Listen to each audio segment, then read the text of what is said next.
We're in the studio of Gilly Thomas in Mynydd Llandergai, and we're talking about the Retake project and the work of Carol Appel.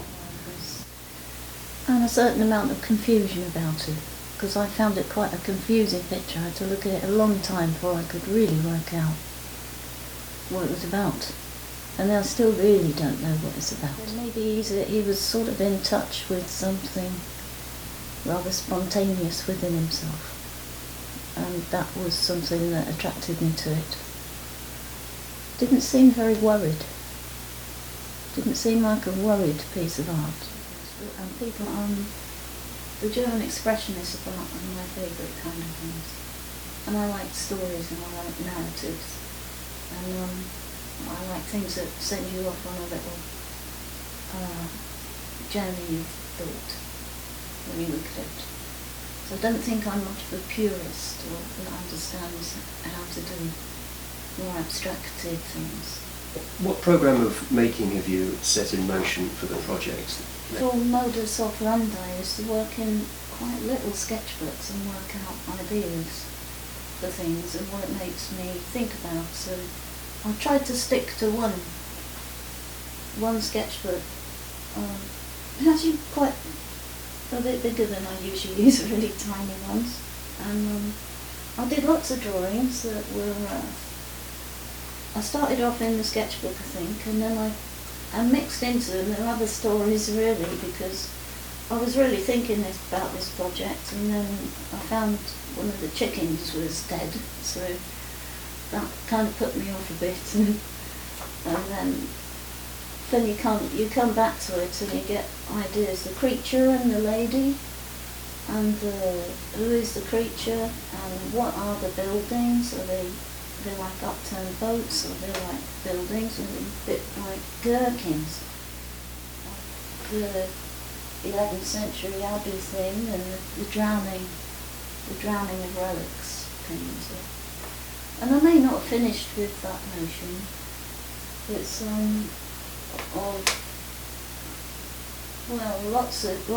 lots of things will disappear, won't they? Eventually. And things will crumble away, and you wonder what will crumble first, the old or the new, but then it doesn't really matter because everything will. And then it will be a moot point whether there's angels, whether there's this woman, or whether there's anything really. So it's a little bit about that. But again, this picture, it's become more like my kind of work, and it's lost that connection with Carol Appel, except for the imagery which carried on, which is the woman and the creature. And I quite like this double nature of her, like she has one black arm and one, she's a bit conflicted. She doesn't know if she's good or evil. Like that, your two hands fight each other thing. And you can also make quite a good attempt at drawing like other people draw. I would say painting is more hard, but you can, but I think what I've done now is, after years of sort of not quite knowing who I was, I think I've found a little bit more of a way to be me. And so that thing I think I wrote in the blog, that ideally from this project I'd like to reinvent myself. Initially I thought that. Reinvent myself as one of the, I don't know, some art brute, or, Wow, but that's quite ambitious. It would be, wouldn't it? But I thought, well, any attempt to reinvent yourself is quite ambitious, isn't it? Because it's very hard to be other than who you are.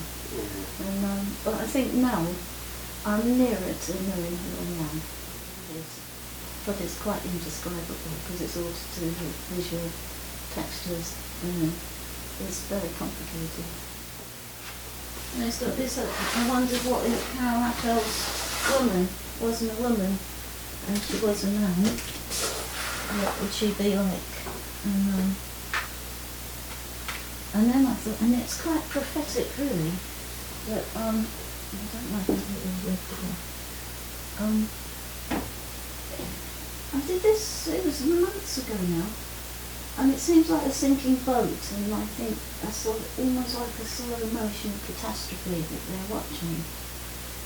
And then I was thinking, oh God, it's like the few refugees, and it's like the awfulness, isn't it? Mm. And I thought, how dreadful, I wouldn't like to do a stupid picture about such tragic things, but this one, it started reminding me of it. You know, I just think the project would end up good if it helps to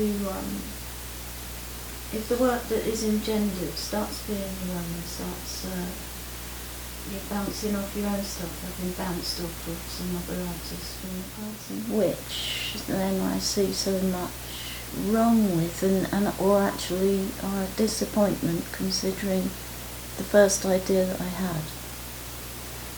A little example that just came to me just now is an image that came so beautifully and easily in the sketchbook.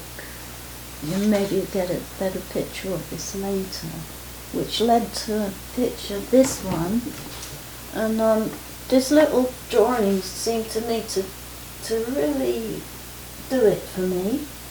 The shape of the figure and the really stupid arms, but I couldn't reproduce it big. I just got too worried about it, I think. So that kind of little bit of wildness or bravery you can have is not very terrifying. You have to be courageous to be a bit mad in a sketchbook, but you have to be a bit more mad when you get bigger. Well, I in a sense, whenever we make a picture, and I've got a little bit in the habit of doing this, is in a sense you people your pictures with yourself. And I think there's something about this woman that is a little bit like me.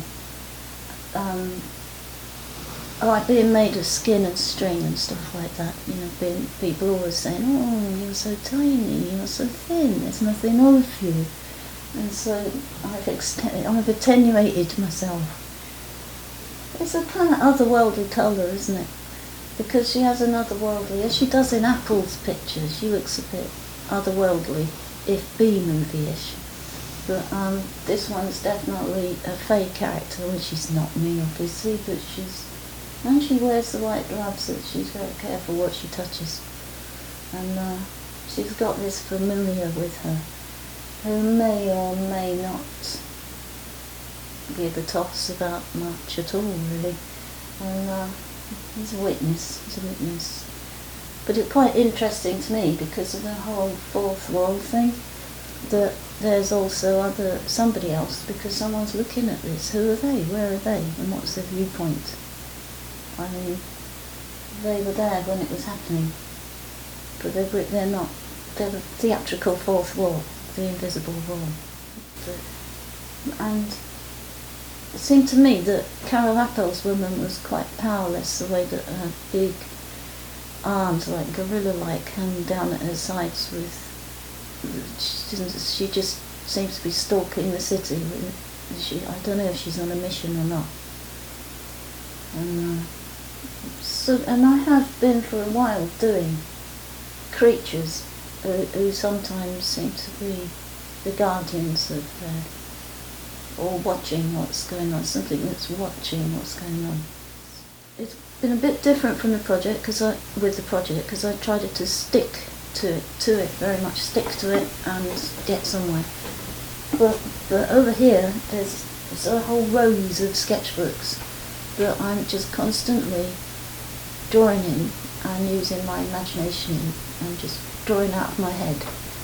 And usually, like, I think George Brack said this, that when he didn't know what to do, you don't imagine people like George Brack ever being at a loss, like we all are sometimes. He would go and seek through all his old sketchbooks, and that's what I do. And it's a rare thing that I can't think, I've forgotten all about that little drawing. I could go back to that idea. I go back to the idea rather than the drawing. So it's a way of taking notes and remembering what you might like to come back to in the future. So that's my usual modus operandi. That's what I do. I have this sort of resource then, my own little resource, to go back, even like something from 3 or 4 years ago that I never really capitalised on. And how has the media that you're using affected the work? I see you're using oils, Michael Harding oil paints and acrylics. Well, the Michael Harding oil paints are actually too good for me at the moment, because they're so packed with pigment that you need a lot less than I'm used to. This one has got acrylic underneath, and it's got the Griffin oil paints on the top, which dry quickly, because I'm such an impatient person that it suits me for them to be dry the next day, or even quicker if they're glazes and not, plenty of liquid in them. But they do make me more finicky. And you can't get a tube that's bigger than 35mm. What is it? Can't remember. They live in here, you see. They're only tiny. They're only this big. So what's this? 37mm is tiny, so you get a bit tight with it, and you can't be Carol Apple with tubes that big, can you?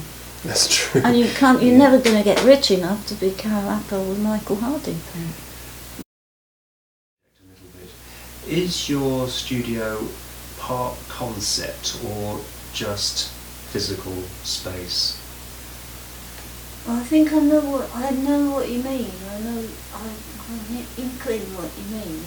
I think the more time you spend in it, the more stuff that you've managed to regurgitate in it or create in it, the more it becomes the place in your mind where you do it.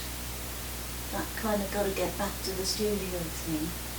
And if you can have your stuff around you, then it becomes an idea in itself. I would love it to have a log hubble door, which it hasn't got. And do you care where your work goes after it leaves the studio when you sell work? People often ask me that, and because I think what people regard it as their sort of babies, but actually once they're gone, and I'm more interested in the next thing. So I do not repine that a thing has gone. I think I'd be very junked up if they didn't go. And cluttered. My mind would be cluttered with old work rather than... I'm much more interested in what I might do next. What do you like about working in North Wales? Well, nothing much really, because I'm not a landscapist, and I don't think I ever will be. It doesn't make a lot of difference to me, because my work comes out of my head, mostly. Comes out of reading, comes out of poetry, comes out of strange little, I used to call uncanny connections that get made, so it doesn't, I don't think it matters to me. I do. And so where does your inspiration come from? Well, misery and angst. That sums it up. There's a black, there's a darkness to it. Yeah. But which is a way of enjoying your angst, isn't it? There's something good comes out of it. You can turn things into something that feels more positive. And I just get ironically, a fair amount of glee out of doing it. Gilly, thanks very much for letting us into your studio today. Thank you. Oh, thank you. It's been interesting to talk.